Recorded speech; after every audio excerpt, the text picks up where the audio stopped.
Sounds good, kind of boring, you know, just... So I put another loop on top of it that had a different vibe, right? Then I took an EQ and boosted the mids on that upper loop so it has more of its own space, right? Now the next step is a lot. I basically sped the whole thing up, and then I chopped the two beats so they're not always happening at the same time. I also layered in a cross stick. Some of it's reversed. This is like very idiosyncratic and always done by hand, right? Okay, put some cymbals in. That was like the next thing. Here's the fun stuff.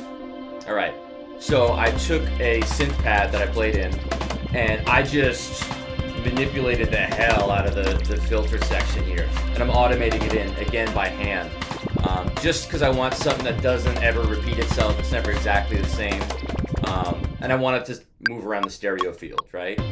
Then I did the same thing but with the delay times, right? So, and I love to do this. I love to have all different things moving at the same time, right?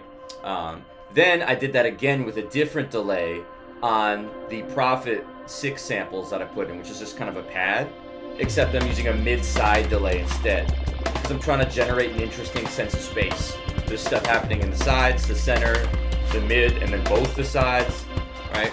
And then also with that Prophet 6 synth layer, I'm modulating the auto pan. And this is set up to be like a tremolo effect, basically. So if you hear it, right, you have some different kinds of sounds happening. So that's it. Like, let me know how I did. Was this dope? Is this something you dig more of? Do you think the beat's whack? Like, whatever. Do you think I suck? I'm annoying?